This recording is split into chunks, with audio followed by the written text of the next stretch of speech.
From the Columbus City Schools studios, welcome to Face Us. It's the show that connects families, community, and schools. Here are your hosts, Seneca Bing and Garima Woldemariam. Hey friend. Hey friend. And hey you. Welcome to season number 2. We missed you.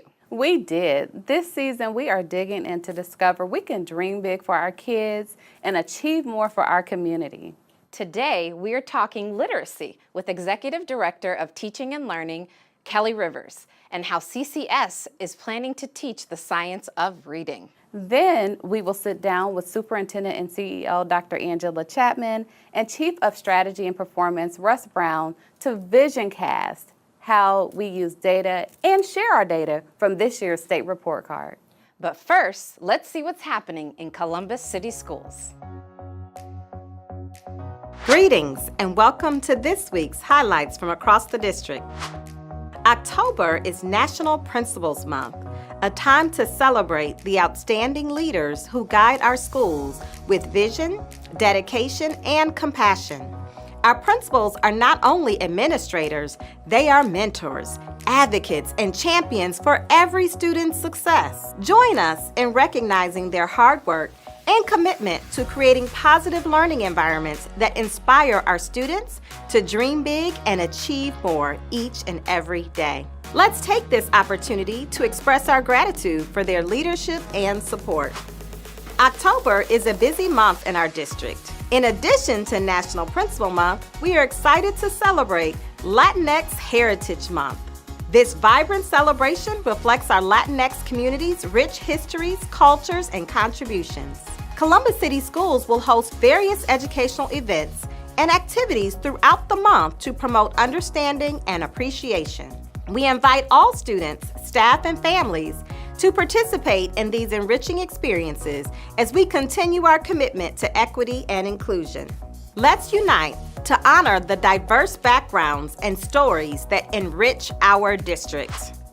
Congratulations to Kevin Darther Jr., Hamilton STEM's physical education teacher, for being awarded the prestigious Extra Yard for Teachers Award by the College Football Playoff Foundation. In a heartfelt surprise in front of his students, Coach Darther received this honor from the Ohio State University Department of Athletics in recognition of his outstanding contributions to the OSU Life Sports program. In addition to his role at Hamilton STEM, Coach Darther also coaches boys basketball at Lyndon McKinley High School. He was recognized during the OSU game against Marshall University on September 21st. Way to go, Coach Darther. Adam Warren, South High School's head custodian, has been honored with the Ohio School Board Association's Exemplary School Employee Award. With 16 years of service to Columbus City Schools, Adam's contributions go far beyond maintaining the school's physical space. Whether greeting students with a smile or coaching on the field, Adam's dedication to nurturing a positive and supportive environment makes him a South High School community pillar. This well-deserved recognition reflects Adam's profound impact on students and staff. Congratulations, Adam.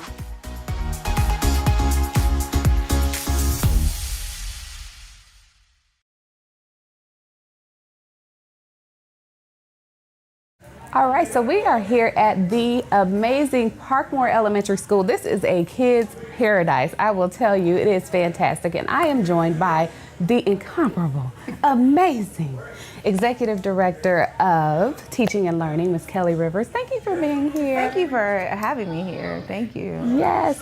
So the t-shirt that I'm wearing came compliments of our literacy team last year because we are we have a hyper focus on literacy and making sure that our students get what they need. So can you talk to me about some of the amazing things that you all have been doing? So we've done a lot of work with training our teachers in the science of reading. So we are proud to say that we have trained over 1,500 teachers in letters, which is a language essentials for teachers of reading and spelling. And so we have trained our teachers. That is a premier science of reading professional development. And so we are completing our final 2 modules this year. We are super excited about that, and training our teachers, occupational therapists, our speech therapists, our intervention specialists. We are all tapped into really making sure we improve our knowledge around the science of reading. We know that it takes all of us to help support. Can you talk about some of the ways in which you've noticed instruction shifting over time? Absolutely. I think it's also important to call out our classified staff. So our classified staff has also participated in letters. Additionally, for our pre-K staff, they went and did the letters training together collectively, all 4 modules. So absolutely. So I want to also call out our classified staff and not just our certified staff as well. But everybody is all tapped into making sure that we understand how children learn to read.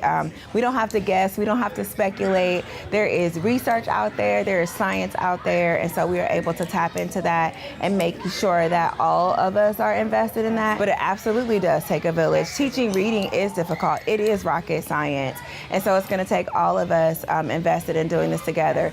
So when they are going through some of the letters training, can you take us through kind of just big picture, right? We won't get in, all the way in, but big picture on what that is. There has to be a focus on phonological awareness, and that just means like being able to hear sound. So it's really just hearing only. So it's rhyming, noticing the syllables in the words, knowing parts of the words, being in break apart sounds, and hearing those sounds. That's the first step, because English has a lot more sounds in it than many other languages. Really just focus on phonics and making sure that our kids understand that sounds are related to letters or groups of letters. Those letters then come together to create sometimes new sounds, and then we create these things called words, and we put the words together and it's a sentence, and we put the sentence together and it becomes a story. And so our kids have to understand that progression. And then we can't forget about vocabulary, fluency, and comprehension. So we want to make sure that the reading sounds good. You don't want your reading to sound choppy. When a reading sounds fluid, then that means students are understanding what they're reading, right? Really breaking those things down that seem so simple but are very complex to teach. That's really what we're doing with letters. If you could give me a quick example, right, because we always like to model, of a word that we could sound out if we are doing that, how would you teach that to me? So let's just start like with the kindergarten word. This is good. So let's just start with the kindergarten word. Let's start with a nonsense word, right? Because if you use a regular word, we use those words interchangeably every day. So let's start with a word like fem, right? Not a real word. So we want to break apart that sound. So we want the students to be able to hear the 3 individual sounds in that fem, right?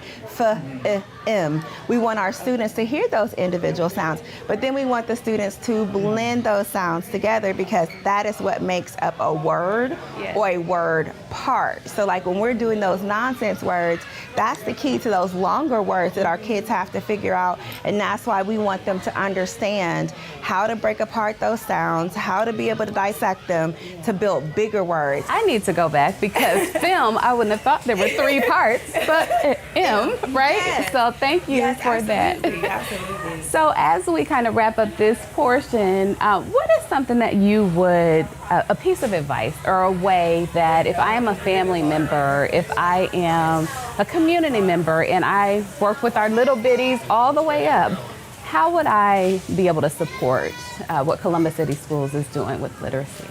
So I think the main thing is making sure that your child has access to reading each day, right?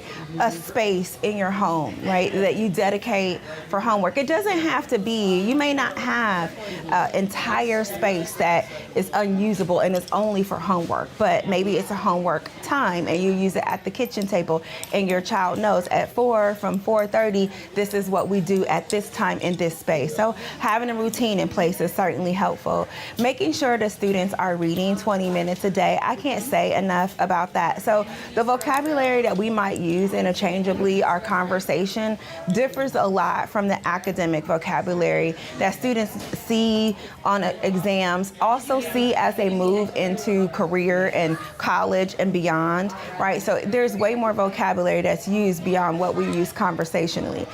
And that's why reading those 20 minutes are essential, because that's where you're going to pick up that vocabulary that isn't in our everyday conversation. It isn't in my everyday conversation. And I consider myself like immersed in this reading world, right? But that's not vocabulary I use every day. So making sure that your child reads 20 minutes a day, and also supporting your child. So even when your child is struggling with reading or may have a difficulty reading a book, it's like, okay, I chose the wrong book for you. Let me go find a different story so we can read it together. Always making it positive, and just, you know, they might need a break and come back. That just supportive and saying you're doing a good job. I love it. I love it. I love it. So you heard those tips, those tools, those strategies. I want to thank you so much for joining us and for just all of the great information that you gave. And thank you for all the work that you guys do to really involve our family ambassadors in this work. It really is a team effort. You called out, obviously, our department. We certainly appreciate that. And you called out transformation and leadership, because it takes our principals, our schools. Absolutely. But your team does an amazing job in pulling our family ambassadors, reaching out to family, because it's going to take all of us, family, school, and community, to do this work. So I wanted to say thank you. Thank you. So we are with the incredible Principal Dr. Charmaine Campbell of Parkmoor Elementary School. Thank you for joining us. Thanks for having me. I know that you and your team have been doing a lot around reading, around literacy, and so can you talk to us about what's happening at Parkmoor? Absolutely. So our school has worked together to create a plan to follow the district adopted curriculum. So each day our teachers follow the literacy block that was constructed by the curriculum department. So if you go into any of our classrooms, K-5, you are going to see the literacy block being followed. In our K-2 classrooms, you're going to see Val Valleys, you're going to see secret stories, you will see the learning intentions posted, you will see the standards being followed. The students will be able to articulate the success criteria that will be developed at the end of each lesson. And so every day at the same time, they follow the same schedule. So we have adopted a master schedule, which also has the interventions woven into that schedule every day for all of the grades to follow, to provide interventions and enrichments for our primary students as well as our intermediate students. On top of that, our teachers allow for our students to interact with one another collaboratively. They do turn-in talks. They interact with the material. They read, they partner read. They make a lot of self-to-text connections. In addition to this, I emphasize to my teachers 4 words: consistency, persistence, diligence, and no procrastination. And that yields high results. And so if they do Heggerty every day, if they do Foundations every day, if they follow the scope and sequence of HMH, you're going to get those results.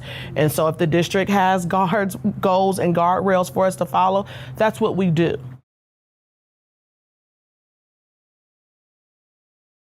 Education pioneer Dr. Ronald Edmonds, a renowned Harvard educator, tireless advocate for urban education, and rooted in equitable systems before it became a buzzword, proclaims something simple and profound.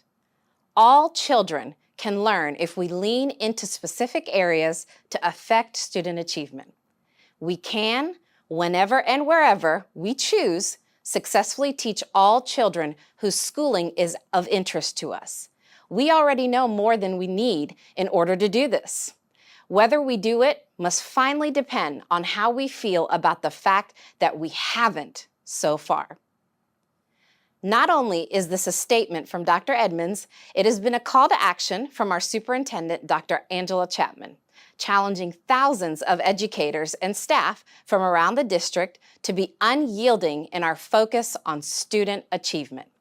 Welcome, Dr. Chapman, and our Chief of Strategy and Performance, Dr. Russ Brown. So first of all, I'd like to give a shout out to our nice and new set. You guys get to be the first guests to be here with us today. But When we think about the vision of dream big and achieve more, how does that call to action manifest into the classroom? Yes, so when I think about our vision, what we want to be true for all of our scholars, that's over 45,000 scholars across the district, pre-K through 12, I think it means being very clear about our expectations and making sure that we have aligned our actions and our strategies as adults to those outcomes that we are aiming to achieve for our students. And so that starts at the board table. Our board members have identified 3 board goals, a goal for early literacy, a goal for math, and a goal for graduation. And we have worked diligently the past couple of years, and this year is our first year of implementing our math goal, of cascading those goals throughout the organization and investing our time, resources to make sure our staff have the resources that they need to meet those goals. Thank you. And before we talk about the details of all of this, I want to ask both of you, what are your hopes and dreams for the students and families of this district? Dr. Brown? Well, I know for me, I'm a product of public education. I know what it's done for me in my own life. And to me, it's a great equalizer. It's this opportunity for students, our students, to have an opportunity to access the things that are coming to Columbus. We know Columbus is a growing community. We know that there are going to be wonderful opportunities in the IT world for students and adjacent industries. And I really want to see our students poised to be able to take advantage of those opportunities as they come available over time. So, you know, it is this great leveling. It is the, from my seat, the civil rights action of our time to ensure that our students are poised to be able to have those opportunities like their suburban counterparts. Thank you. Dr. Chapman? And I'll build on that by saying that it is certainly my hope that every student, regardless of their race, regardless of their background, regardless of their zip code, has every opportunity and every resource to reach their fullest potential. We want all of our students, beginning as early as pre-K, to have opportunities to have access to rigorous and relevant curriculum. We want them to have supports and resources to support their social emotional needs. And we want them to feel loved. We want them to feel seen and valued as the amazing individuals that they all are. When we think about that continuum, that starting in pre-K, going through elementary, middle school, and high school, I want all of our high school students to have the opportunity and access to graduate from high school, not only with the diploma, but also with credentials, so that they are put on a trajectory that helps to prepare and propel them for success after they graduate. That could be going straight into higher ed, that could be career and having access to high-skilled, a high-paying job right here in our community, could be the military, or could be an entrepreneurship for some of our young people who want to start their own business. We want to make sure that whatever their hopes and dreams are, that their education and their experience with us is preparing them to exceed those expectations and meet their dreams for themselves. Thank you. And we talk a lot about hopes and dreams with our department, and you know, the community and our families are an important part of this partnership. So tell me, what role do they play in this work? I would say that it's everyone's responsibility, right? When we are thinking about raising and preparing our students for tomorrow, that work begins today, but it's not isolated to the school day, right? And so we're preparing our students, we're shaping their worldview, we're shaping their perspectives in all the interactions, whether that's before school starts, during school, or after school. And so we certainly want to name that we are doing this work in partnership and in collaboration with our community, with our partners, our business community, with our parents, with our families. We need everyone to be in position to support our students so that they can be successful. Thank you for that. And so most recently, the state of Ohio released the report cards for all the school districts. And you had an opportunity to speak to the board and the community. And most know that the report cards now have 1 to 5 stars on those that include achievement, progress, gap closing, graduation, and early literacy. So talk to us a little bit about how Columbus City Schools did. Sure. As we had that opportunity to have a dialogue with the community before about this, our star rating remained stable. We had 2 stars this year.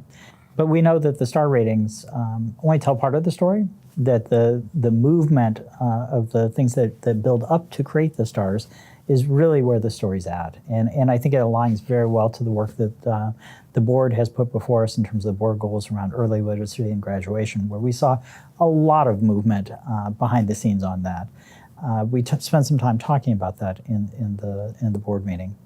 So when you bring up achievement, for example, we had 16 schools that improved star ratings this time. There's pretty significant movement on that. And if you look at the data behind that, reading and math, over the past 2 years, we've seen gains in virtually every grade and subject. And if we didn't have gains, we at least kept our place in line on that. So again, this focus, particularly in early literacy, really shows up. And as kids progress, that carries forward. It's almost like an interest payment. As you move kids further ahead, then they carry that with them. They carry that knowledge and those skills forward, and it better positions them moving forward as we go through. So both in reading and math, we saw improvements, which was really wonderful. If we look at gap closing, for example, we had a 20% reduction in chronic absenteeism over the last couple of years. That is huge. And again, thank you to our community and folks who really helped to increase the awareness of the importance of every day of attendance for our students. For our students to be able to benefit from instruction, they have to be in school to do it. And what we've learned is, if students aren't in school on a regular basis, their likelihood of being successful goes downhill very quickly. So attendance is really that first place we want to lean in. Progress, we held our own on that. We've got this focus on growth that will support that. It really is important to accelerate growth for our students. It's part of what we talk about every day as we move through this. And in terms of graduation, unfortunately, the report card is focused on last year's graduation rate, the 22-23 year. Right. Really thrilled to be able to say that we expect a significant increase in the graduation rate for the 23-24 school year. We'll be talking about that at the board table here soon. And I think it's an exciting story. And again, a testament to that board goal where we've been talking about having students on track, starting in 9th grade, 10th grade, 11th grade, ultimately bearing change for graduation in the end. And we see the fruits of that labor paying off for our students. And as we keep more kids on track, then we have an opportunity to get more kids into post-secondary pathways and invest more of that time while they're in high school with us in things that better prepare them for those post-secondary opportunities that we've talked about. And then finally, when we talk about early literacy, again, one of those board goal areas that we've been focused on for a long time. We've seen an increase in the proportion of students who are making stretch growth or on grade level in kindergarten, 1st and 2nd grade. And that led to a significant increase in the 3rd grade performance in reading this year. And the proportion of students that we see moving from below grade level to on grade level in kindergarten, 1st, 2nd, and 3rd grade, where we've seen a steady increase in that as we focus on that and have sort of like a laser-like attention on that moving forward. That's excellent, and thank you. And, talking about early literacy and really establishing the love of learning and also closing those gaps is very important from both of your point of views as you go out into the district. What are you seeing in the classrooms? How is that love of learning being translated in those early years? Well, just think about pre-K through grades 2. We are seeing more time during the instructional day earmarked solely for literacy.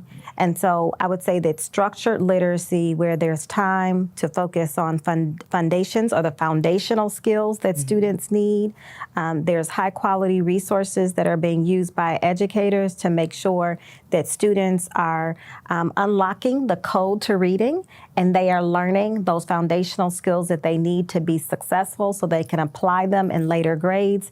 In the early grades, we say that our students are learning how to read, and then grades 3 and above, they are reading to learn.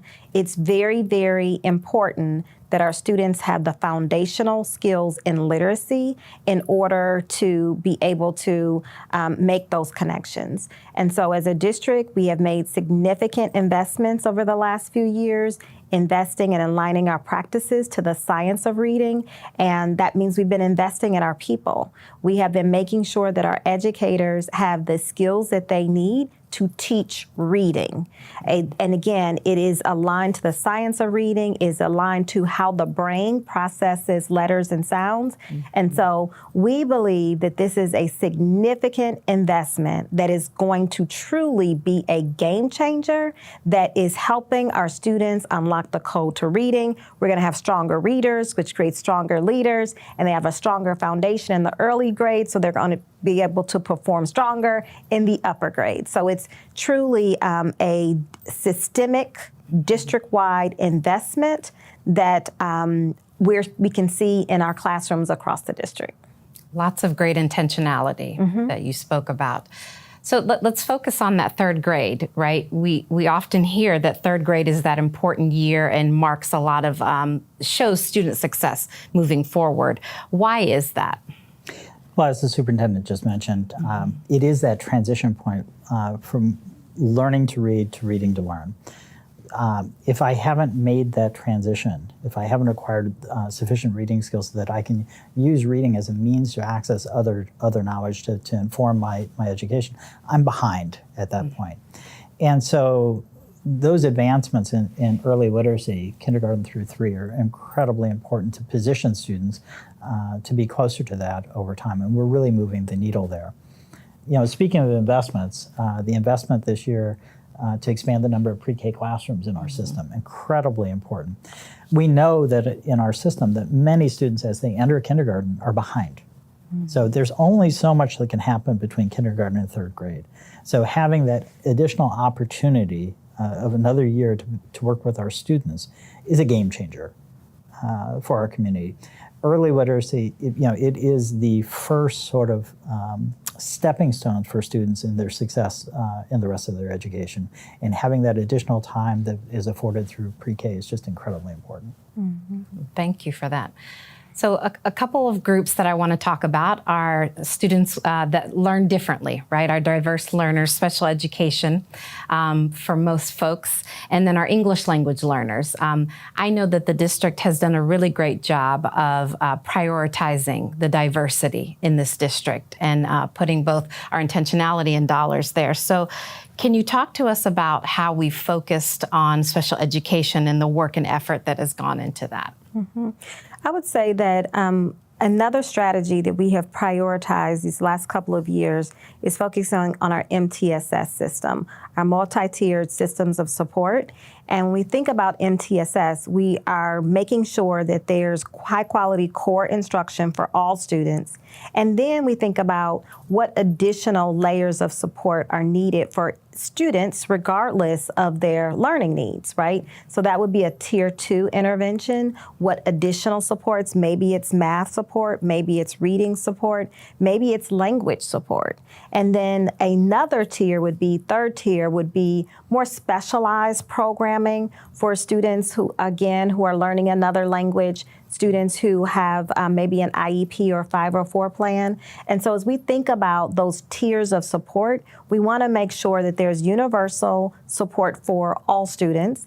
And then we want to scaffold and think about what additional supports are needed based on a student's individual needs. We've come to our closing, but it's not easy work, it's hard work, but as we say around here, it's also hard work. And we thank you for both being champions for our students, families, and the community, and thank you for joining us today for Faces. Thank you for having us. Thank you.